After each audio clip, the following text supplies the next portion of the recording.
Hello everyone. Video की इस series में मैं अलग अलग इंस्टीट्यूट जैसे दृष्टि आईएएस, आस्था आईएएस, परफेक्शन आईएएस, परम आईएएस, एडुटेरिया, इम्तिहान के टेस्ट सीरीज़ से साइंस के क्वेश्चंस का डिटेल डिस्कशन करने जा रहा हूं। साइंस से बीपीएससी में लगभग 30 क्वेश्चंस हर साल पूछे जाते हैं, इसलिए साइंस पोर्शन यानी 30 क्वेश्चन जो है बहुत ही ज़्यादा इम्पोर्टेंट है पीटी क्वालिफाई करने के लिए। आप इस वीडियो को लाइक कीजिए, शेयर कीजिए और यदि इस चैनल को सब्सक्राइब नहीं किए हैं तो प्लीज़ इस चैनल को सब्सक्राइब कीजिए। तो चलिए शुरू करते हैं। First question, which of the following is not correctly matched. Option A है knot, measure of speed of ship, nautical mile, unit of distance used in navigation, angstrom, unit of wavelength of light, light year, unit of measuring time. तो इसमें से light year जो है time major करने का unit नहीं है, इसमें से ये करेक्टली मैच्ड नहीं है, सो राइट ऑप्शन डी होगा। आगे मैं एक्सप्लेन करता हूँ। निम्नलिखित में से कौन सही सुमेलित नहीं है। नॉट, जहाज की गति की माप, बिल्कुल ये सही है। जहाज की गति की माप जो है हम नॉट में करते हैं। नॉट का मतलब होता है nautical mile per hour. Nautical mile per hour, एक नॉटिकल माइल कितने किलोमीटर के इक्वल होता है। एक नॉटिकल माइल जो होता है वो होता है 1.852 किलोमीटर पर आवर के इक्वल। और एक किलोमीटर कितने नॉटिकल माइल के इक्वल होता है। एक किलोमीटर जो होता है वो 0.54 नॉटिकल माइल के इक्वल होता है। सेकंड ऑप्शन कह रहा है नॉटिकल माइल जो है नौ परिवहन में प्रयुक्त दूरी की इकाई है, ये बिल्कुल सही है। नेक्स्ट, एंगस्ट्रम प्रकाश के तरंगदैर्घ्य की इकाई है, बिल्कुल। इसमें हम वेवलेंथ मेजर करते हैं। 1 एंगस्ट्रम इज इक्वल टू होता है 1 angstrom is equal to 10⁻10 metre होता है। 10⁻10 metre 1 angstrom is equal to. प्रकाश वर्ष समय मापने की इकाई, ये प्रकाश वर्ष जो है यानी लाइट ईयर समय मापने की इकाई नहीं है, डिस्टेंस का यूनिट है लाइट ईयर। 1 लाइट ईयर कितने किलोमीटर के इक्वल होता है। 1 लाइट ईयर जो होता है वो इक्वल होता है 9.46 इंटू 10⁻15 किलोमीटर के इक्वल। 1 लाइट ईयर जो होता है वो 9.46 इंटू 10⁻15 किलोमीटर के इक्वल होता है। तो इसमें से करेक्टली मैच्ड कौन सा नहीं है, डी नहीं है, राइट ऑप्शन डी होगा। नेक्स्ट क्वेश्चन का रहा है a batsman hits a cricket ball which then rolls on a level ground after covering a short distance the ball comes to rest the ball slows to a stop because. कह रहा है कि एक batsman जब किसी ball को hit करता है तो वो कुछ देर के बाद में वो रुक जाता है, short distance after covering a short distance. ऐसा क्यों होता है। ऑप्शन पढ़ते हैं। The batsman did not hit the ball hard enough, नहीं ये गलत है। रुका क्यों, उसको चलते ही रहना चाहिए बॉल को। Velocity is proportional to the force exerted on the ball, ये तो सही है। उसका जो बॉल का जो स्पीड है, जितने लार्ज फोर्स से हिट किया जाएगा उतना ही ज़्यादा स्पीड होगा बॉल का, तो ये तो सही है। लेकिन ये एक्सप्लेनेशन नहीं है कि रुकता क्यों है, तो ये भी गलत है। There is a force on the ball opposing the motion, बिल्कुल सही बात है। एक फोर्स है जो बॉल के मोशन को अपोज कर रहा है, वो कौन सा फोर्स है, फ्रिक्शन है, घर्षण है। तो राइट ऑप्शन यहाँ पे हो जाएगा D. There is no unbalance force on the ball so the ball would try to come to rest, नहीं ये गलत है, सी ऑप्शन यहाँ पे सही होगा। एक बल्लेबाज क्रिकेट की गेंद को हिट करता है जो बाद में समतल मैदान पर लुढ़क जाती है। कुछ दूरी तय करने के बाद गेंद रुक जाती है। गेंद रुकने के लिए धीमी हो जाती है क्योंकि बल्लेबाज ने गेंद को ज़्यादा जोर से हिट नहीं किया, गलत है। वेग गेंद पर लगने वाले बल के समानुपाती होता है, यह भी सही एक्सप्लेनेशन नहीं है। गति का विरोध करने वाली गेंद पर एक बल है, बिल्कुल विरोध करने वाली गेंद पर एक बल है, घर्षण बल, फ्रिक्शन, राइट ऑप्शन डी होगा। Next question, if the gravitational force of the earth suddenly disappears which are of the following will be correct consequence? The weight of an object will become 0 but the mass will remain the same,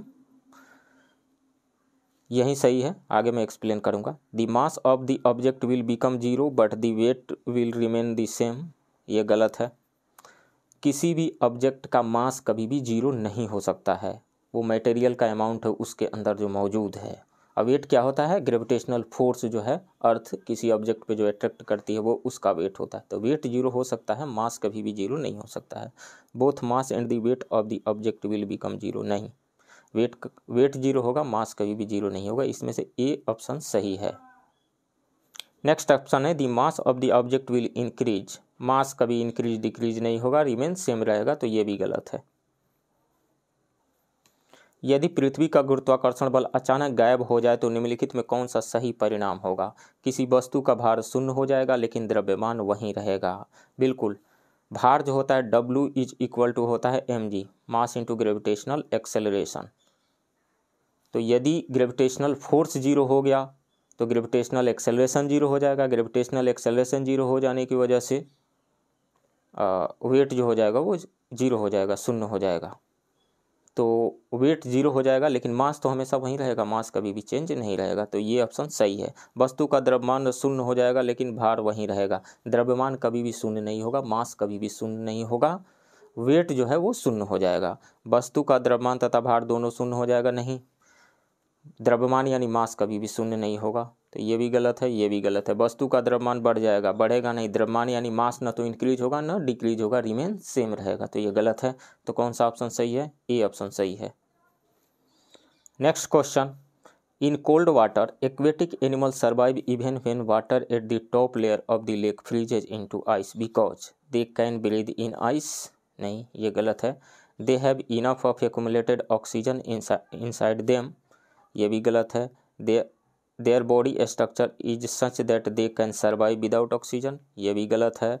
water has the highest density at 4 degree Celsius, ये सही है, यही सही option होगा। Explain मैं करता हूँ अभी। ठंड के मौसम में जलीय जंतु तब भी जीवित रहते हैं जब झील की ऊपरी परत का पानी बर्फ में जम जाता है, क्योंकि वे बर्फ में सांस ले सकते हैं, नहीं, उनके अंदर पर्याप्त संचित ऑक्सीजन होता है, नहीं, इनके शरीर की संरचना ऐसी होती है कि ये ऑक्सीजन के बिना भी जीवित रह सकते हैं, ये भी गलत है। 4 डिग्री सेल्सियस पर पानी का घनत्व सबसे अधिक होता है, इसलिए बर्फ़ की सबसे ऊपरी परत नीचे पानी की परत होती है, ये सही है। देखिए, जब सराउंडिंग का, मान लीजिए एक पॉन्ड का एग्जाम्पल लेते हैं, तालाब का, जब सराउंडिंग का टेम्परेचर कम होने लगता है तो सबसे पहला प्रभाव जो होता है सरफेस के वाटर पे पड़ता है। सरफेस के वाटर का टेम्परेचर डिक्रीज होने लगता है, डिक्रीज होते होते, तो जब डिक्रीज हो रहा होता है, तो जब किसी भी सब्सटेंस का टेम्परेचर डिक्रीज करते हैं तो उसका डेंसिटी क्या होगा, डेंसिटी इंक्रीज होगा, डेंसिटी इंक्रीज होने लगता है। तो इंक्रीज होते होते होते होते वाटर के केस में 4 डिग्री सेल्सियस तक उसका डेंसिटी इंक्रीज होता है, यानी 4 डिग्री सेल्सियस पर वाटर का डेंसिटी सबसे मैक्सिमम होता है। अब उसके बाद में वाटर जो है कुछ अलग ही तरीका का बिहेवियर शो करता है, बाकी के सब्सटेंसेस से अलग बिहेवियर। वो अलग बिहेवियर क्या है, जब टेम्परेचर 4 डिग्री सेल्सियस से कम होने लगता है तो इसका डेंसिटी बढ़ने के बजाय घटने लगता है, बढ़ने के बजाय घटने लगता है। अब देखिए, जब 4 डिग्री सेल्सियस से ऊपर जब उसका टेम्परेचर था, मान लीजिए कि ये एक कंटेनर है और इस पे ये सरफेस वाटर है, तो 4 डिग्री सेल्सियस से ऊपर जब टेम्परेचर था, टेम्परेचर डिक्रीज कर रहे थे, डेंसिटी इंक्रीज कर रहा था, तो सरफेस का जो वाटर है उसकी डेंसिटी इंक्रीज हो गई, तो नीचे चला जाता था, और नीचे वाला जो वाटर के मॉलिक्यूल है ऊपर आ जाते थे। इस तरीक़े से यूनिफॉर्मली टेम्परेचर का डिस्ट्रीब्यूशन हो जाता था। अब 4 डिग्री सेल्सियस से कम टेम्परेचर जब कर रहे हैं, 4 से 3 हुआ, 2 हुआ, 1 हुआ, तब डेंसिटी तो डिक्रीज हो रहा है ना, डेंसिटी कम होते जा रहा है। तो सरफेस पर का वाटर जो सबसे पहले प्रभावित होता है उसका टेम्परेचर सबसे पहले कम होता है, आइस में सबसे पहले कन्वर्ट होगा सरफेस पर का वाटर। तो सरफेस पर का वाटर जो है सबसे पहले आइस में कन्वर्ट हो गया और उसका डेंसिटी चूँकि वाटर के डेंसिटी से कम है तो इसलिए वो ऊपर तैरते रहेगा। मतलब जैसे जैसे टेम्परेचर डिक्रीज होगा, सरफेस के वाटर पर सबसे ज़्यादा टेम्परेचर का इफेक्ट पड़ेगा, वो आइस में कन्वर्ट होते चला जाएगा। चूँकि डेंसिटी उसका कम है इसलिए वो नीचे न आकर के सरफेस के ऊपर ही तैरता रहेगा, और जो आइस का जो ऊपर लेयर बन चुका है उसके नीचे वाटर ही रहेगा, और वाटर में एक्वेटिक लाइफ जो है सर्वाइव कर लेंगे, आसानी से सांस ले लेंगे और सर्वाइव कर जाएंगे। तो इसका कारण क्या है, 4 डिग्री सेल्सियस पर पानी का घनत्व सबसे अधिक होता है, इसलिए बर्फ की सबसे ऊपरी परत के नीचे पानी की परत होती है। ऊपर बर्फ का परत होता है, नीचे पानी होता है। ठीक है, तो यही कारण है, राइट ऑप्शन यहाँ पे डी होगा। नेक्स्ट क्वेश्चन है, कह रहा है कि light appears to travel in a straight line because it consist of a small particles. Light के जो पार्टिकल्स होते हैं उनको फोटॉन्स कहा जाता है, और फोटॉन्स हैं उनके पार्टिकल, उसकी वजह से वो स्ट्रेट लाइन मूव नहीं करता है, उसका मोशन स्ट्रेट लाइन नहीं होता है, तो ये सूटेबल ऑप्शन नहीं है। The velocity of light is very large, ये भी सही है। लाइट का वेलोसिटी 3 × 10⁸ मीटर पर सेकेंड होता है, लेकिन वो स्ट्रेट लाइन में मोशन करने के लिए सूटेबल एक्सप्लेनेशन नहीं है, सूटेबल ऑप्शन नहीं है, तो ये भी गलत होगा। The wavelength of light is very small, बिल्कुल लाइट का जो वेवलेंथ होता है वो बहुत ही स्मॉल होता है, तो ये सही ऑप्शन हो जाएगा यहाँ पे। Light is reflected by the surroundings, तो ये भी ऑप्शन सही नहीं है, सी ऑप्शन इसका सही होगा। लाइट का वेवलेंथ जो होता है वो स्मॉलर होता है। जैसे विजुअल कलर की मैं बात करते, विजुअल कलर का वेवलेंथ कितना होता है, 400 से लेकर के लगभग 700 नैनोमीटर या 750 नैनोमीटर कहिए, उतना होता है, बहुत ही कम। नैनोमीटर मतलब जैसे 400 है वायलेट कलर का, तो वायलेट कलर का मान लीजिए यदि 400 है तो 400 नैनोमीटर है, तो मतलब 400 × 10⁻⁹ मीटर, बहुत ही कम है, तो ये सूटेबल कारण हो सकता है, राइट ऑप्शन सी होगा। प्रकाश सीधी रेखा में चलता हुआ प्रतीत होता है क्योंकि इसमें छोटे कण होते हैं, फोटॉन्स कहलाते हैं, उसकी वजह से नहीं होता है, गलत है। प्रकाश का वेग बहुत अधिक होता है, 3 × 10⁸ मीटर पर सेकेंड होता है, ये तो अधिक तो होता है लेकिन उसकी वजह से सीधी रेखा में नहीं चलता है वो। प्रकाश के तरंग दैर्घ्य बहुत ही कम होता है, बिल्कुल प्रकाश का तरंग दैर्घ्य बहुत ही कम होता है। यदि विजुअल कलर की बात करें तो 400 नैनोमीटर से लेकर के 700 कह दीजिए या 750 नैनोमीटर कह दीजिए, ये बीपीएससी में पूछा गया प्रश्न है। विजुअल कलर का इतना नैनोमीटर होता है, तो वायलेट कलर का 400 से लेस होगा नैनोमीटर, और इंफ्रारेड का 700 या 750 से ग्रेटर होगा, 750 नैनोमीटर से ग्रेटर होगा, तो ये सही कारण है, राइट ऑप्शन यहाँ पे सी होगा। प्रकाश परिवेश से परिलक्षित होता है, ये गलत है, परावर्तित होता है, परिलक्षित नहीं, ये गलत है। Next question, in driving car which type of mirror would you like to use for observing traffic at your back. किस तरीके का था, कन्वेक्स मिरर का यूज करेंगे आप निश्चित रूप से, राइट ऑप्शन यहाँ पे सी होगा। आगे मैं एक्सप्लेन करता हूँ। कार चलाते समय आप अपनी पीठ पर पीछे की ओर, पीछे यातायात देखने के लिए किस प्रकार के दर्पण का उपयोग करना चाहेंगे, तो उत्तल दर्पण का उपयोग करना चाहेंगे। उत्तल दर्पण का ही क्यों, अब देखिए, मान लीजिए यदि प्लेन मिरर का हम यूज करते हैं, प्लेन मिरर का यूज करते हैं, 3 तरह का मिरर को देख लेते हैं, plane, convex and concave mirror. तो प्लेन मिरर का यदि हम यूज करें, प्लेन मिरर, तो प्लेन मिरर जैसे मान लीजिए यहाँ व्हीकल है, ट्रक है, बस है, या कोई भी व्हीकल है, तो उसका इमेज, वर्चुअल इमेज पीछे बनेगा, उतने ही साइज का बनेगा जितना कि उस व्हीकल का साइज है। तो मिरर में देखने में, और दूसरी बात यह है कि मिरर जो है सीधा है, तो यहाँ और इसके बीच में जो ही व्हीकल आएंगे इतना व्यू प्रोड्यूस करेगा, इतने व्हीकल्स का इमेज इसमें बन जाएगा, और साइज़ के इक्वल साइज़ का इमेज बनेगा, तो इसमें देखना डिफ़िकल्ट हो जाएगा। अब मान लीजिए यदि हम कनकेव मिरर ले लेते हैं, कनकेव मिरर ले लीजिए एक, कनकेव मिरर, कनकेव मिरर में ये पोल हो गया, ये फोकस हो गया, ये सेंटर ऑफ कर्वेचर हो गया। तो अब देखिए, इन्फिनिटी और सेंटर ऑफ कर्वेचर के बीच में यदि कोई ऑब्जेक्ट है तो उसका उल्टा इमेज बनता है सी एंड एफ के बीच में, centre of curvature and focus के बीच में उल्टा इमेज बनता है। अब देख लीजिए, अब मान लीजिए सेंटर से बाहर है कोई व्हीकल, तो उसका उल्टा इमेज बना रहेगा, रियल इमेज उल्टा इमेज बना रहेगा, यानी उसके व्हील्स जो है, पहिया जो है ऊपर और ऊपर वाला पोर्शन नीचे रहेगा, निश्चित रूप से उल्टा दिखाई देगा।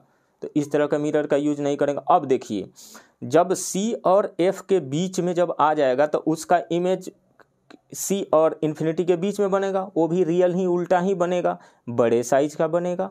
इसको देखने में भी प्रॉब्लम है। जब व्हीकल जो है नज़दीक आ जाएगा मिरर के, यानी फोकस और पोल के बीच में आ जाएगा, तब उसका सीधा इमेज बनेगा, लेकिन बड़ा इमेज बनेगा। सीधा तो बनेगा, पहले उल्टा बना हुआ था, अब सीधा बना, लेकिन बड़ा इमेज बनेगा, behind the mirror virtual image बना, तो बड़ा इमेज बन रहा है। इसको भी देखना पॉसिबल नहीं है, ये डिफ़िकल्ट है इसको देखना। अब आइए कन्वेक्स मिरर में, कन्वेक्स मिरर यदि हम ले लेते हैं, कन्वेक्स मिरर, तो कहीं भी इधर वेहिकल रहेगा, कहीं पर भी इधर वेहिकल रहेगा, तो इसका इमेज जो है हमेशा जो है, इसका इमेज हमेशा एक छोटा सा इमेज बिहाइंड द मिरर बनेगा, मिरर के पीछे बनेगा। बिहाइंड द मिरर कैसा होगा? वर्चुअल होगा, इरेक्ट होगा, यानी आभासी होगा, सीधा होगा और छोटा होगा। एक कारण ये है, इसका हम यूज कर लेंगे। एक कारण तो ये है कि इसका वर्चुअल, इरेक्ट और स्मॉलर इमेज बन रहा है, इसको देखना आसान है, आसानी से पीछे से जो व्हीकल आ रहे हैं उसको ड्राइवर जो ड्राइव कर रहा है वो देख लेगा। दूसरी बात यह है कि लार्ज व्यू प्रोड्यूस कर रहा है, ये देखिए, इधर जो भी व्हीकल होंगे उसको भी देख लेगा, इधर जो व्हीकल होंगे उसको भी देख लेगा, मतलब ये बहुत ज़्यादा लार्ज व्यू प्रोड्यूस कर रहा है। तो दो कारण हैं कन्वेक्स मिरर के यूज करने का, लार्ज व्यू प्रोड्यूस करता है और दूसरा इसका virtual, erect and smaller image बनता है। ये दो कारण है इसके यूज करने का। Next question, consider the following statements. If magenta and yellow coloured circle intersects, the intersected area will have a red color। ये सही है। If cyan and magenta colored circle intersect, the intersected area will have the blue color। ये भी सही है, दोनों ही सही है, तो both 1 and 2 दोनों सही है, सो राइट ऑप्शन सी होगा। आगे मैं एक्सप्लेन करता हूँ। निम्नलिखित कथनों पर विचार करें। यदि मैजेंटा और पीले रंग के वृत्त प्रतिच्छेद करते हैं तो प्रतिच्छेदित क्षेत्र का रंग लाल होगा, मतलब मैजेंटा और पीले रंग को मिला दें तो लाल रंग बनेगा। दूसरा, यदि सियान और मैजेंटा रंग के वृत्त प्रतिच्छेद करते हैं तो प्रतिच्छेदित क्षेत्र का रंग नीला होगा, यानी सियान और मैजेंटा को मिला दें तो नीला यानी ब्लू कलर बनेगा। ये दोनों ही स्टेटमेंट सही है, राइट ऑप्शन यहाँ पे सी होगा। एक सर्किल ले लीजिए आप, यहाँ पे सर्किल नहीं, ट्रायंगल बनाते हैं, कलर वाला ट्रायंगल। ये ट्रायंगल एक मैं बना रहा हूँ, ट्रायंगल। यहाँ पे रेड लिख रहा हूँ, लाल, यहाँ पे ब्लू और यहाँ पे ग्रीन, लाल, ब्लू और ग्रीन। तो रेड और ब्लू को मिलाएंगे तो बीच में आता है मैजेंटा, ME, मैजेंटा, और ब्लू और ग्रीन को मिलाते हैं तो सियान आता है। ब्लू और ग्रीन को सियान से सी आ गया, सियान। और रेड एंड ग्रीन को मिलाते हैं हम तो येलो आ जाता है, यहाँ पे येलो यानी मेसी, RBG, मेसी, मैजेंटा, सियान एंड येलो। अब देखिए, ब्लू एंड येलो को मिला देंगे तो वाइट बन जाएगा, यहाँ पे वाइट। मैजेंटा एंड ग्रीन को मिला दें तो वाइट बन जाएगा। रेड एंड सियान को मिला दें तो वाइट बन जाएगा। और रेड, ब्लू एंड ग्रीन यानी लाल, नीला और हरा, इसको प्राथमिक कलर, प्राइमरी कलर्स कहा जाता है। इन तीनों को मिलाएंगे तो वाइट कलर बनेगा, इन तीनों को मिलाने से वाइट कलर बनेगा। अब यहाँ पे देख लीजिए, अब यदि मैजेंटा एंड येलो, यहाँ पे है मैजेंटा और येलो को मिलाते हैं, मैजेंटा किससे मिल करके बना है? ब्लू एंड रेड को। और येलो किससे मिल करके बना है? ग्रीन एंड रेड को। तो अब ऐसे आप समझ जाइए, याद रखने के लिए, ब्लू रेड को मिलाने से मैजेंटा, ग्रीन और रेड को मिलाने से येलो बना हुआ है। तो सबसे ज़्यादा रेड 2 बार आ रहा है, तो इसलिए मैजेंटा और येलो को हम मिलाएंगे तो रेड कलर बनेगा। मैजेंटा एंड येलो को मिलाएंगे तो रेड कलर बनेगा, ऑप्शन ए सही है। उसके बाद में मैजेंटा और सियान को मिलाएंगे तो क्या बनेगा? मैजेंटा एंड सियान। मैजेंटा किससे बना है? रेड एंड ब्लू के मिलने से बना है। सियान किससे बना है? ग्रीन एंड ब्लू के मिलने से बना है। ब्लू जो है 2 बार आ रहा है, इसलिए कलर जो परिलक्षित होगा वो ब्लू होगा, यानी मैजेंटा और सियान को मिलाएंगे तो वो ब्लू यानी नीला रंग होगा। उसी तरीक़ा से एक थोड़ा और आगे जान जाइए, येलो और सियान को मिलाएंगे तो क्या बनेगा? येलो और सियान। येलो किससे बना है? रेड एंड ग्रीन से मिल करके बना है। सियान किससे बना है? ब्लू और ग्रीन के मिलने से बना है। तो येलो और सियान को यदि हम मिला दें तो ग्रीन कलर परिलक्षित होगा, ग्रीन कलर मिलेगा। तो इसको थोड़ा और जान जाइए, तो इसमें से दोनों ही स्टेटमेंट सही है, राइट ऑप्शन सी होगा। नेक्स्ट क्वेश्चन कह रहा है कि what is absolute zero temperature? The starting point of any temperature scale. नहीं, ये गलत है। Theoretically the lowest possible temperature, ये सही है। आगे मैं एक्सप्लेन करता हूँ। The temperature at which the vapour of any liquid substance is condensed, ये भी गलत है। The temperature at which all material are in vapour form, ये भी गलत है। सही कौन सा है इसमें से? बी सही है। परम शून्य तापमान क्या होता है? किसी भी तापमान पैमाने का प्रारंभिक बिंदु, गलत है। सैद्धांतिक रूप से सबसे कम संभव टेम्परेचर, देखिए थ्योरेटिकली सबसे मिनिमम टेम्परेचर, ये एब्सोल्यूट जीरो टेम्परेचर मतलब zero kelvin temperature. Zero kelvin temperature का मतलब क्या हुआ? -273 एनसीईआरटी के अकॉर्डिंग 15। ऐसे तो 273 लिखा रहता है, लेकिन एनसीईआरटी में -273.15 डिग्री सेल्सियस हो गया। इतना माइनस में टेम्परेचर हो गया। इस टेम्परेचर पे मतलब एब्सोल्यूट जीरो टेम्परेचर वह टेम्परेचर है जिसमें किसी भी मटेरियल के, किसी भी सब्सटेंस के मॉलिक्यूल कहिए, एटम्स कहिए, वो रेस्ट में रहते हैं और वो कोई भी थर्मल एनर्जी ट्रांसमिट नहीं करते हैं। रेस्ट में हो गए, वाइब्रेशनल काइनेटिक एनर्जी उनकी जीरो हो गई, कोई एनर्जी वो ट्रांसमिट नहीं करेंगे। तो राइट ऑप्शन यहाँ पे बी हो जाएगा। नेक्स्ट क्वेश्चन ये कह रहा है कि which of the following statement is not true? Boiling point of any water solution is higher than pure water. बिल्कुल, जब प्योर वाटर में हम इम्प्योरिटी मिलाते जाते हैं तो उसका बॉइलिंग पॉइंट इंक्रीज होने लगता है। एलिवेशन इन बॉइलिंग पॉइंट होता है, यह एक कोलिगेटिव प्रॉपर्टी है। एलिवेशन इन बॉइलिंग पॉइंट होता है। कहाँ पढ़ना है? 12वीं क्लास के केमिस्ट्री में सॉल्यूशन नाम का एक चैप्टर है 12वीं क्लास में, वहीं पे ये पढ़ना होता है, वहाँ से ये टॉपिक लिया गया है। Boiling point of any water solution is higher than pure water, ये सही है। Addition of solid to a solution increases its water potential, नहीं डिक्रीज होता है, इसको मैं एक्सप्लेन करता हूँ। डिक्रीज होता है, ये गलत है। Water vapour pressure of any solution is lower than vapour pressure of pure water. देखिए यदि मान लीजिए कि ये कंटेनर है, इसमें वाटर है, तो इस पे सरफेस पे मॉलिक्यूल है। प्योर वाटर है तो इसके सरफेस पे मॉलिक्यूल जो है एनर्जी पा करके वेपर फेज में चले जाएंगे, वेपराइज हो जाएंगे, गैसियस फेज में चले जाएंगे। अब इसमें कोई इम्प्योरिटी हम मिला देते हैं तो इनके स्पेस को जो इम्प्योरिटी, जैसे सॉल्ट मिला दीजिए, शुगर मिला दीजिए, तो इनके जगह को तो शुगर के मॉलिक्यूल या सॉल्ट के मॉलिक्यूल छेंक लेंगे ना। तो जिस रेट से इनका इवेपोरेशन हो रहा था, वेपोराइजेशन हो रहा था, उस रेट से अब इवेपोरेशन नहीं होगा।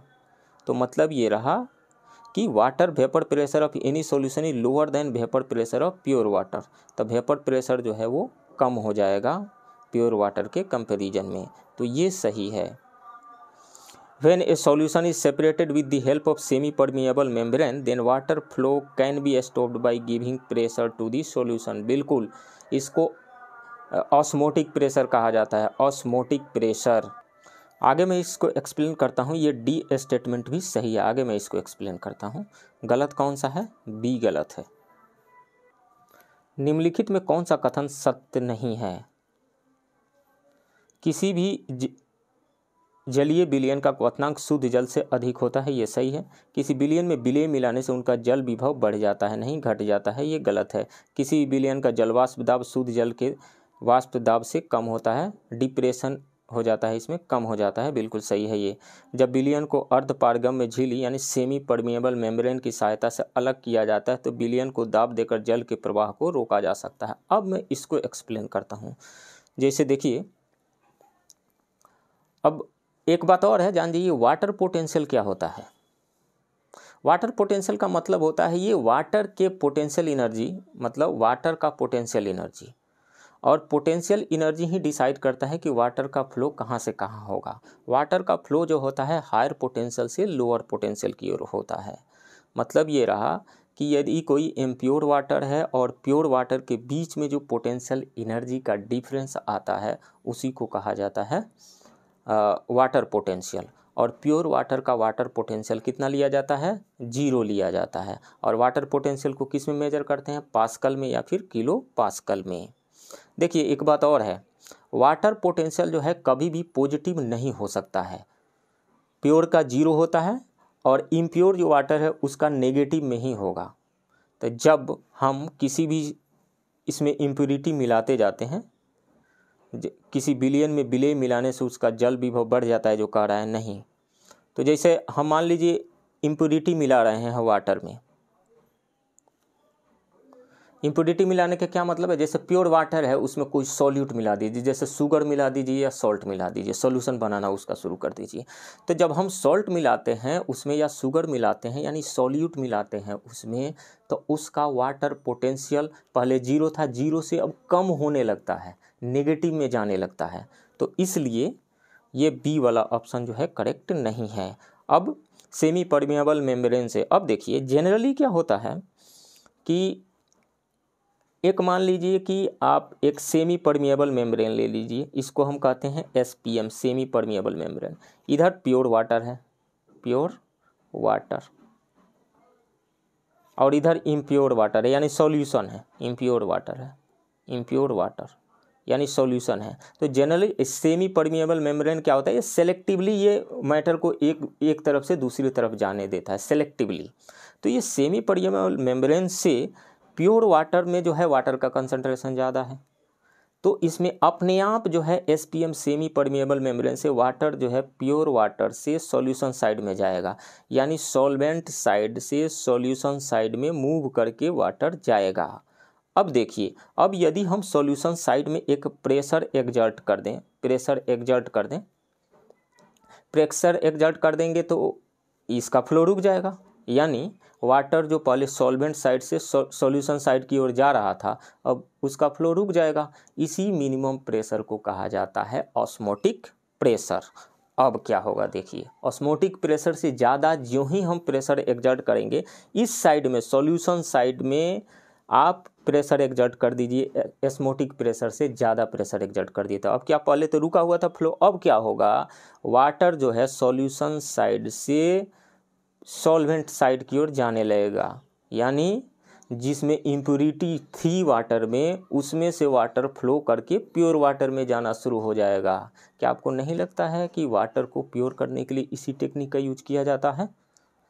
जैसे समुद्र जल है, तो समुद्र जल इधर है सॉल्यूशन साइड में है, इधर प्योर वाटर है, तो हम क्या करते हैं, सेमी परमिएबल मेम्ब्रेन लगा देते हैं और इधर ऑस्मोटिक प्रेशर से ज़्यादा प्रेशर समुद्र के जल के साइड में लगा देते हैं, तो प्योर वाटर जो है समुद्र के जल वाले यानी इम्प्योर पोर्शन से प्योर वाटर की ओर चला जाएगा। इसी प्रोसेस को तो आरओ कहा जाता है, रिवर्स ऑस्मोसिस कहा जाता है, और इसी टेक्निक का यूज किया जाता है वाटर को प्योर करने में। तो ये राइट ऑप्शन यहाँ पे डी भी ऑप्शन सही है, ए भी सही है, सी भी सही है, बी गलत है, तो राइट ऑप्शन यहाँ पे बी होगा। नेक्स्ट क्वेश्चन कह रहा है कि consider the following statements about ultrasonic wave. They can destroy insects, ये सही है। They can clean clothes by removing dust, ये भी सही है। They can be use to treat diseases, ये भी सही है। They can control automatic doors, ये भी सही है। और किसी मेटल के अंदर कोई फॉल्ट है तो अल्ट्रासोनिक वेव को भेज करके हम पता लगा सकते हैं फॉल्ट के बारे में। ये कहाँ है, ये एनसीईआरटी के 9th क्लास में है, साउंड वाले चैप्टर में जो है, साउंड चैप्टर में ये सारी चीज़ें दी हुई है, वहाँ से ये लिया गया है टॉपिक, इसलिए एनसीईआरटी पढ़ना बहुत ही ज़्यादा ज़रूरी है। तो इसमें से सभी सही हैं, तो कौन सा ऑप्शन हो जाएगा, all are correct, option D होगा। अल्ट्रासोनिक तरंगों के बारे में निम्नलिखित कथनों पर विचार करें। ये कीड़ों को नष्ट कर सकते हैं, ये धूल कण हटाकर कपड़े को साफ करते हैं, ये भी सही है। इनका उपयोग बीमारियों के इलाज के लिए किया जा सकता है, ये भी सही है। वे स्वचालित दरवाजों को नियंत्रित कर सकते हैं, ये भी सही है। देखिए, यदि हम साउंड वेव को की बात करें तो 3 कैटेगरी में कैटेगराइज कर सकते हैं। जो ऑडिबल रेंज है, ऑडिबल रेंज की जो फ्रिक्वेंसी होती है 20 हर्ज से लेकर के 20 किलो हर्ज तक, 20 किलो हर्ज तक होती है, इसको ऑडिबल कहा जाता है, ऑडिबल रेंज, ऑडिबल रेंज। तो अब 20 हर्ज से जो लेस होगी उसको हम कहेंगे इंफ्रासाउंड, इंफ्रा। और 20 किलो हर्ज से ग्रेटर जो होगा, जो फ्रीक्वेंसी होगी उसको कहेंगे क्या, अल्ट्रासाउंड कहेंगे, अल्ट्रासाउंड। तो इसी अल्ट्रासाउंड का यूज किया जाता है यहाँ अलग अलग कामों में। सो राइट ऑप्शन यहाँ पे हो जाएगा डी, सब सही है। Next question, what is mixed with iron to make stainless steel. तो स्टेनलेस स्टील बनाने के लिए आयरन में क्रोमियम एंड निकल मिलाया जाता है, क्रोमियम एंड निकल, क्रोमियम एंड निकल, राइट ऑप्शन डी होगा। स्टेनलेस स्टील बनाने के लिए लोहे में क्या मिलाया जाता है, तो क्रोमियम और निकल मिलाया जाता है, राइट ऑप्शन डी होगा। क्रोमियम यानी Cr, निकल यानी Ni। नेक्स्ट क्वेश्चन कह रहा है कि by which process the sea water can be converted into pure water. तो डिस्टिलेशन प्रोसेस के थ्रू हम कर सकते हैं। राइट ऑप्शन यहाँ पे सी होगा। किस प्रक्रिया द्वारा समुद्र के जल को शुद्ध जल में परिवर्तित किया जा सकता है। तो आसवन की विधि यानी डिस्टिलेशन, फ्रैक्शनल डिस्टिलेशन। देखिए ये फ्रैक्शनल डिस्टिलेशन कहिए या डिस्टिलेशन जो कहिए, ये जो मेथड है, बहुत सारे लिक्विड्स एक ही में मिक्स हुए हों तो उन लिक्विड्स को अलग करने के लिए इस मेथड का यूज किया जाता है। जैसे डीजल, पेट्रोल वगैरह, ग्रीज वगैरह जो भी चीज़ें मिला हुआ है, डीजल, पेट्रोल वगैरह, केरोसिन ऑयल, इन सबों को अलग करने के लिए फ्रैक्शनल डिस्टिलेशन मेथड का यूज किया जाता है। किया जाता है, एक फर्नेस में इनको गर्म करके वेपर में कन्वर्ट कर दिया। तो इनका चूँकि बॉइलिंग पॉइंट अलग अलग है तो अलग अलग टेम्परेचर पे ये बॉयल होंगे, और उसके बाद इन कंडेंसेशन, इनका मतलब वेपर से लिक्विड में भी ये अलग अलग टेम्परेचर पे बदलेंगे, और उसमें बहुत सारे कॉलम बना हुआ रहता है यहाँ पे। जैसे मान लीजिए यहाँ फर्नेस से गर्म कर दिया तो अलग अलग कॉलम से हम निकाल देते हैं, पेट्रोल को निकाल दिया, डीजल को निकाल दिया और केरोसिन ऑयल को, क्योंकि अलग अलग टेम्परेचर पे ये बॉयल हुए थे, अलग अलग टेम्परेचर पे इनका कंडेंसेशन होगा यानी लिक्विड में बदलेंगे, इसको निकाल देते हैं फ्रैक्शनल डिस्टिलेशन मेथड से। तो वाटर को भी हम ऐसे ही प्योर कर सकते हैं, समुद्र के जल को शुद्ध जल में परिवर्तित कर सकते हैं फ्रैक्शनल डिस्टिलेशन या यूँ कहिए डिस्टिलेशन मेथड के द्वारा। हिंदी में इसको आसवन कहा जाता है। Next question, the gas use to inflate the tyres of an aircraft is.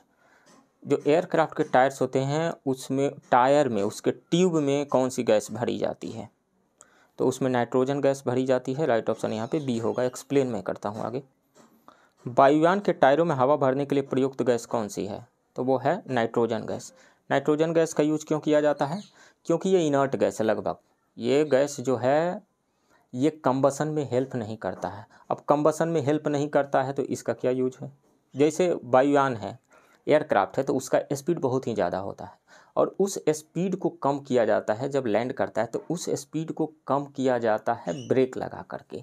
तो जब ब्रेक लगाया जाएगा हाई स्पीड से लो स्पीड में, हाई स्पीड को कम करके लो स्पीड में लाया जाएगा, तो वहाँ पे फ्रिक्शन की वजह से, एयर का फ्रिक्शन है या वो ब्रेक जो अप्लाई किया जाएगा उसकी वजह से टेम्परेचर जो है बहुत ही ज़्यादा हो जाएगा, और टेम्परेचर ज़्यादा हो जाएगा तो कंबसन होने के चांसेस ज़्यादा रहते हैं। किसी अदर गैस का यूज हम करेंगे तो कंबसन हो जाएगा यानी आग लग सकती है, इसलिए नाइट्रोजन गैस का यूज किया जाता है, क्योंकि ये कंबसन में हेल्प नहीं करता है, बर्निंग में हेल्प नहीं करता है। राइट ऑप्शन यहाँ पे बी हो जाएगा।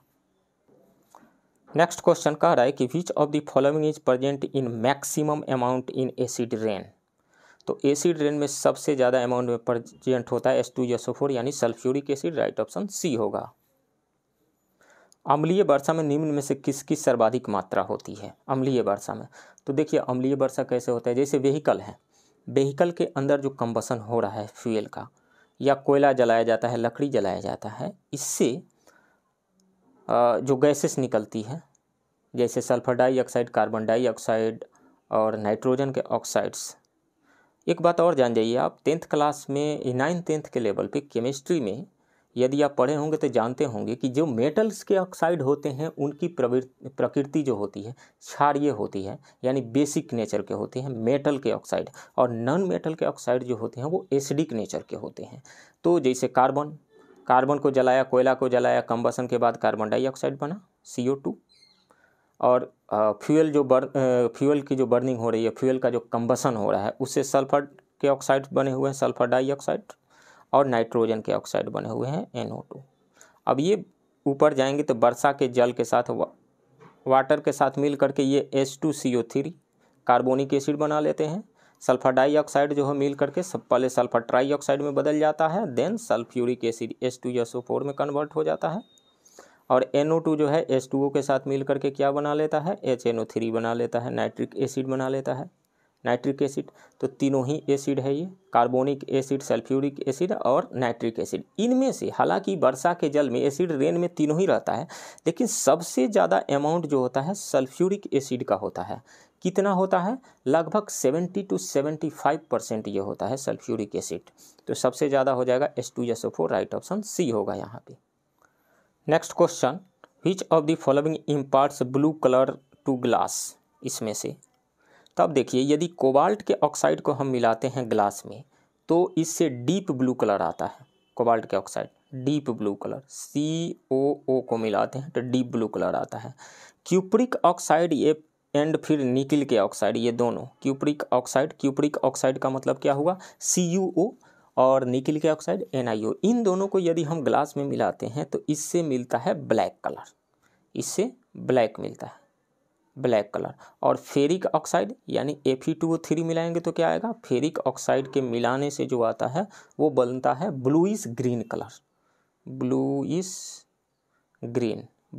ग्रीन। कोबाल्ट ऑक्साइड के मिलाने से कैसा कलर बना, डीप ब्लू कलर बना। क्यूप्रिक ऑक्साइड एंड निकल ऑक्साइड के मिलाने से ब्लैक कलर बनता है। फेरिक ऑक्साइड के मिलाने से ब्लूइश ग्रीन कलर मिलता है। तो इसमें से राइट ऑप्शन ए हो जाएगा। निम्नलिखित में कौन कांच को गहरा नीला रंग प्रदान करता है, तो कोबाल्ट ऑक्साइड प्रदान करता है। राइट ऑप्शन यहाँ पे ए होगा।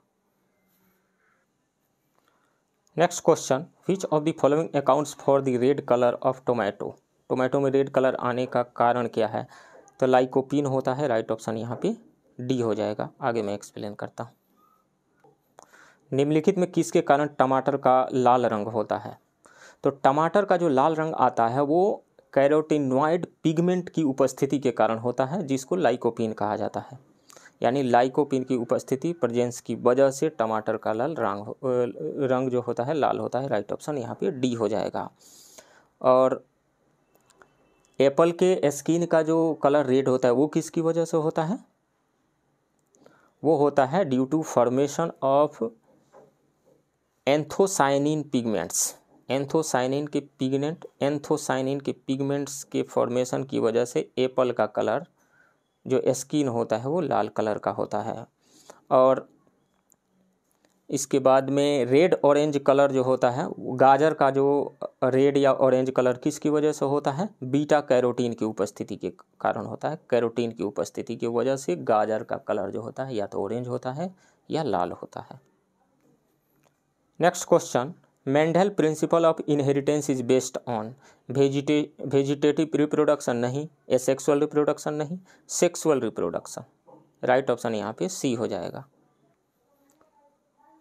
मेंडल का वंशागति का सिद्धांत आधारित है किस पे, सेक्सुअल लैंगिक जनन पे। Right option C, sexual reproduction पे।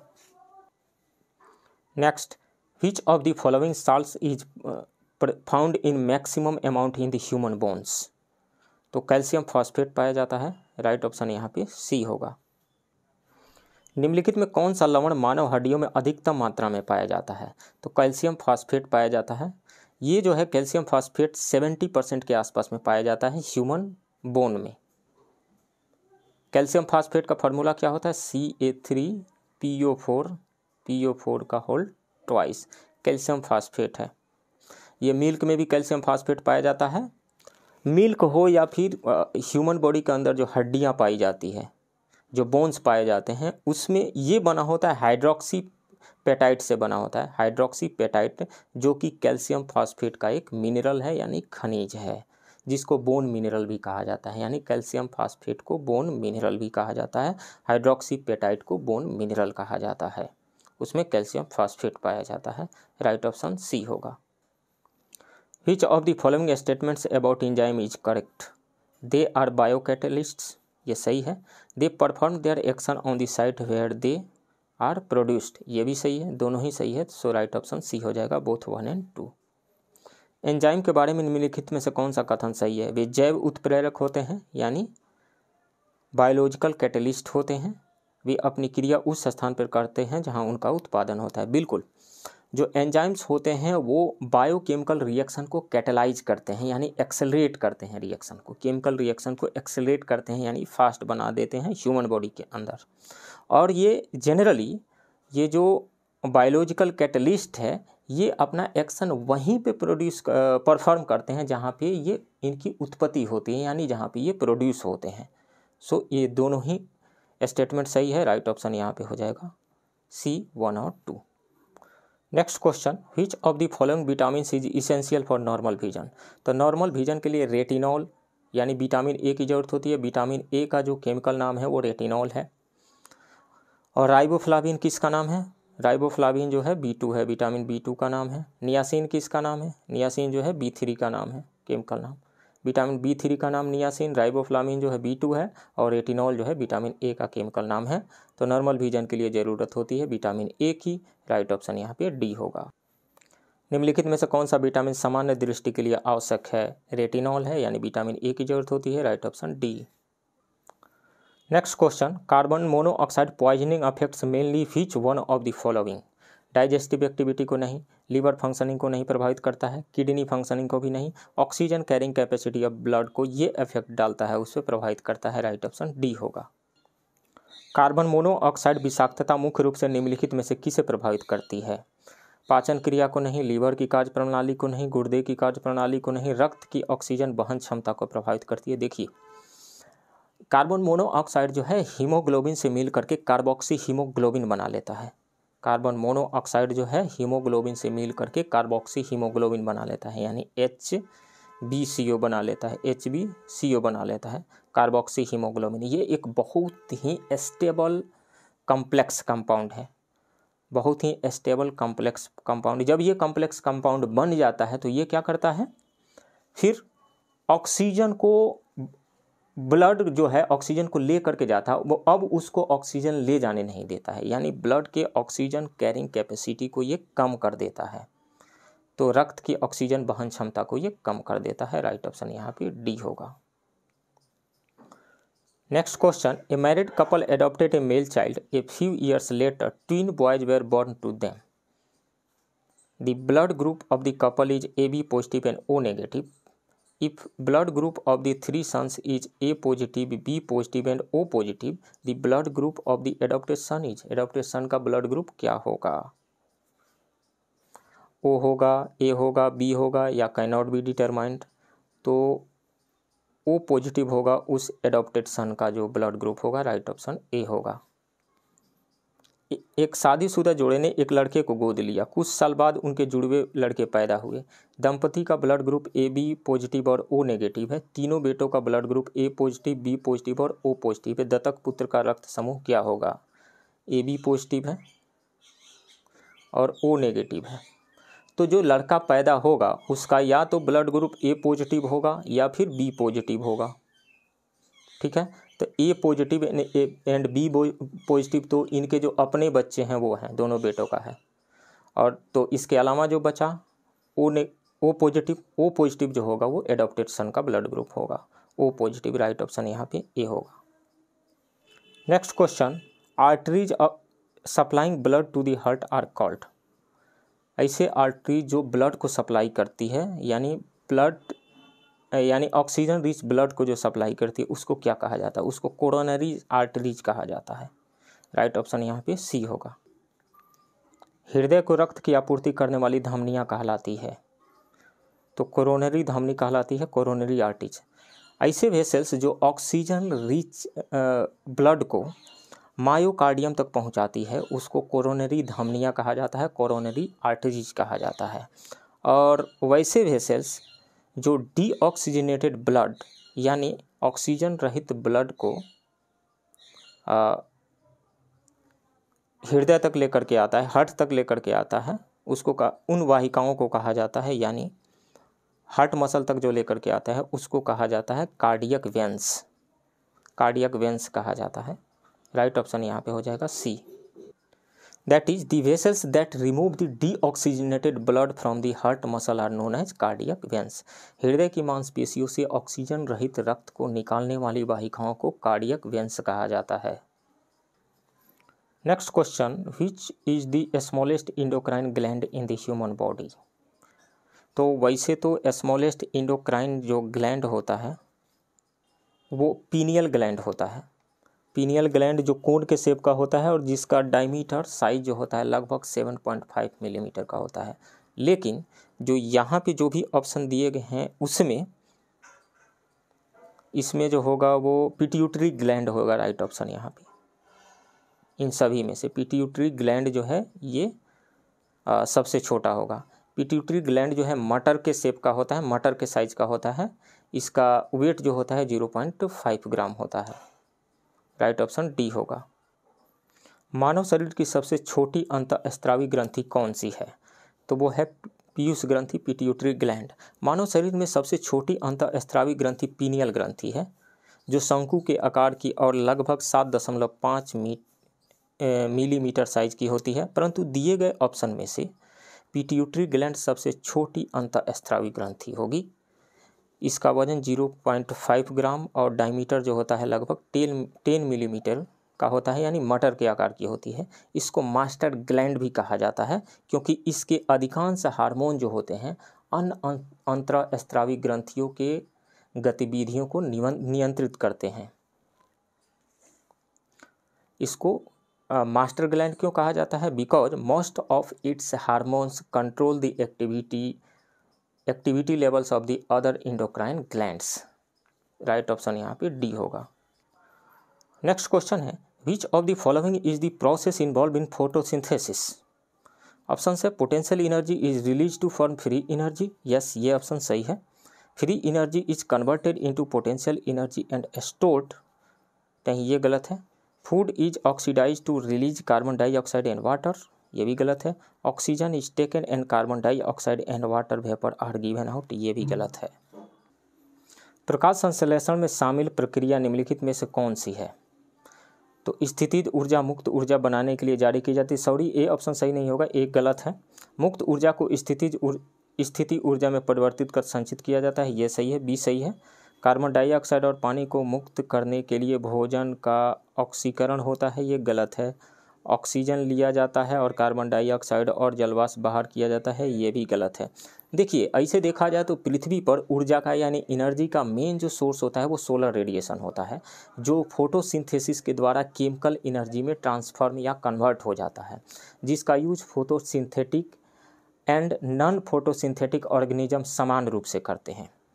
सोलर एनर्जी का यूजफुल केमिकल पोटेंशियल एनर्जी में कन्वर्ट करके फोटोसिंथेसिस, मतलब सोलर एनर्जी का यूजफुल केमिकल पोटेंशियल एनर्जी में कन्वर्ट करके फोटोसिंथेसिस सभी जैविक प्रणालियों यानी बायोलॉजिकल सिस्टम्स के लिए मेटाबॉलिक एनर्जी यानी चयापचय ऊर्जा का अल्टीमेट सोर्स है। मतलब सोलर एनर्जी को केमिकल पोटेंशियल एनर्जी में फोटोसिंथेसिस के थ्रू कन्वर्ट होता है, इसलिए फोटोसिंथेसिस जो है वो मेटाबॉलिक एनर्जी का अल्टीमेट सोर्स है, यानी अंतिम सोर्स है।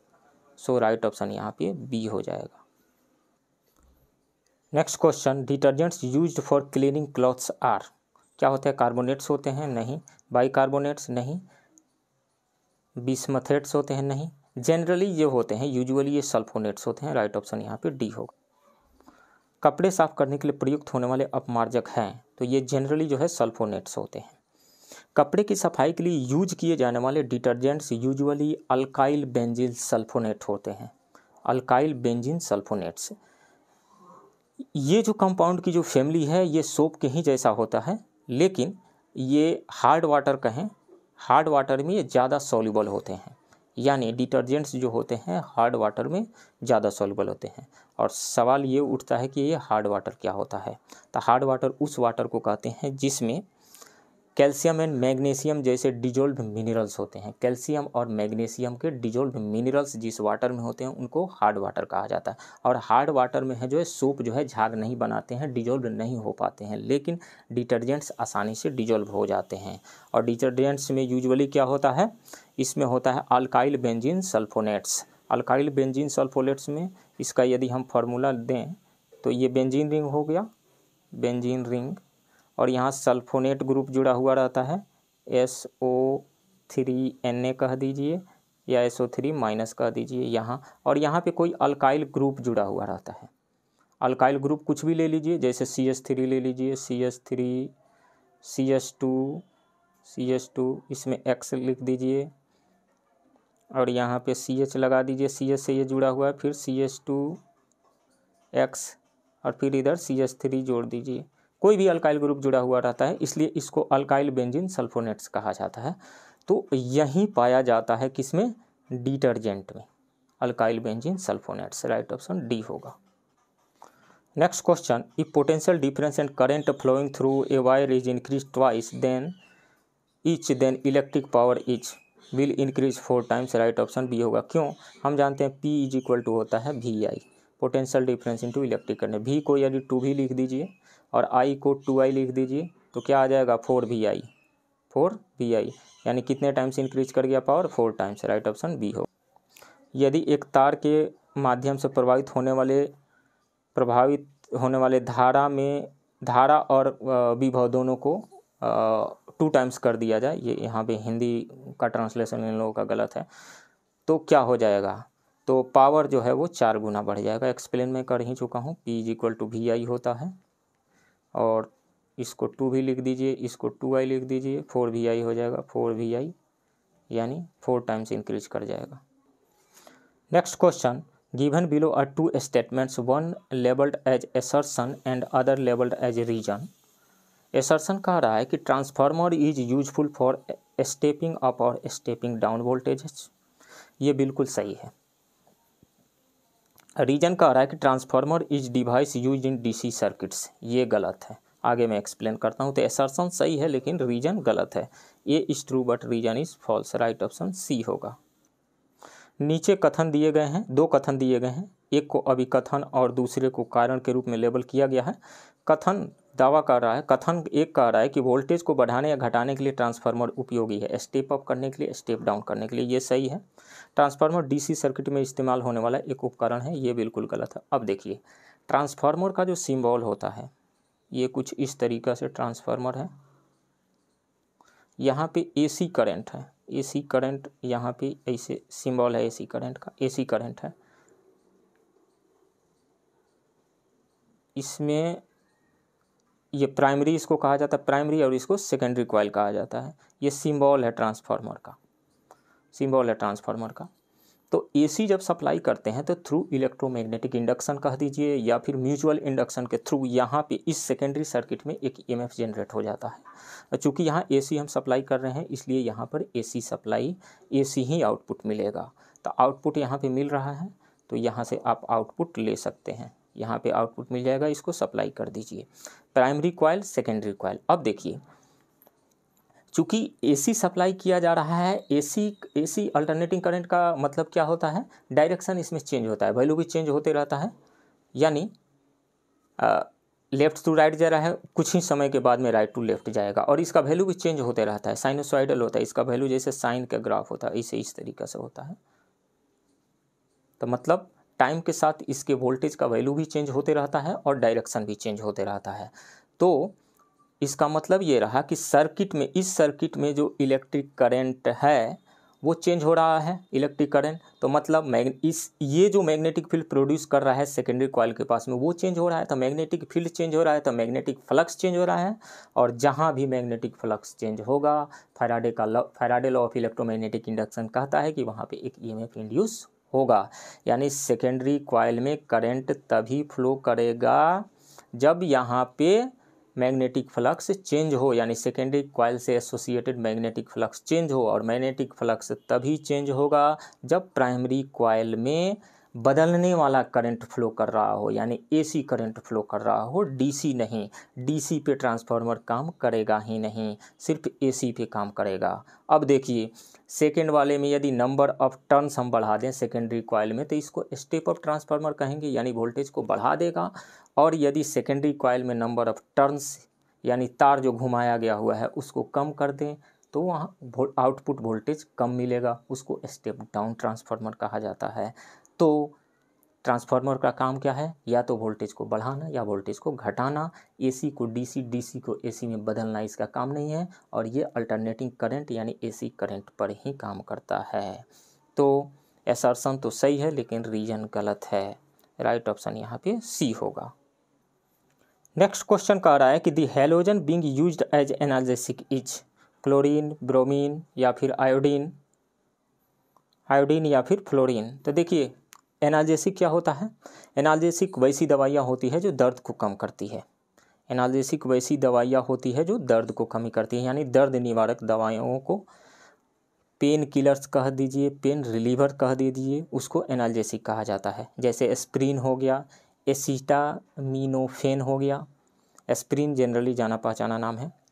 तो उसमें जो होता है एस्प्रिन में, या यूँ कहें कि एनाल्जेसिक में ब्रोमीन का यूज किया जाता है, वो ब्रोमीन का कंपाउंड होता है, ब्रोमीन का। तो राइट ऑप्शन वहाँ पे हो जाएगा कौन सा, बी हो जाएगा, bromine. Next, insulin hormone is. तो इंसुलिन हार्मोन क्या होता है, देखिए इंसुलिन हार्मोन जो है वो प्रोटीन के चेन से या पेप्टाइड से बना हुआ, यूँ कहें कि पेप्टाइड बॉन्ड से जुड़ा हुआ एक छोटा सा चेन होता है। इंसुलिन एक प्रोटीन चेन या पेप्टाइड होता है जो पैनक्रियाज से स्रावित होता है। यानी मतलब ये रहा कि एमिनो एसिड का एक छोटा सा चेन होता है इंसुलिन। कहाँ से स्रावित होता है, अग्नाशय से कहिए या पैनक्रियाज से कहिए। राइट ऑप्शन यहाँ पे सी हो जाएगा, पेप्टाइड। और ये अमीनो एसिड क्या होता है, जिसमें एमीन ग्रुप भी जुड़ा हुआ हो और एसिडिक ग्रुप भी जुड़ा हुआ है। जैसे मान लीजिए सी से यहाँ पे NH2 जोड़ दीजिए, एक अमीनो ग्रुप हो गया, एमिनो ग्रुप हो गया। यहाँ से कोई R जोड़ दीजिए, एक अल्काइल ग्रुप, यहाँ से H जोड़ दीजिए। तो यहाँ पे NH2 एक अमीनो ग्रुप जुड़ा हुआ है और इसी से एक एसिड COOH ग्रुप जोड़ दीजिए, तो इसको एमिनो एसिड कहा जाता है। तो इसके बहुत सारे मॉलिक्यूल्स जब जुड़ करके एक चेन बनाएंगे तो उनको पेप्टाइड कहा जाता है और वो पेप्टाइड बॉन्ड से जुड़े हुए रहते हैं। इंसुलिन हार्मोन में यही होता है। इंसुलिन हार्मोन है क्या है, तो एक पेप्टाइड है। तो फ्रेंड्स ये रहा साइंस के क्वेश्चन का डिस्कशन। आप बने रहिए इस चैनल के साथ।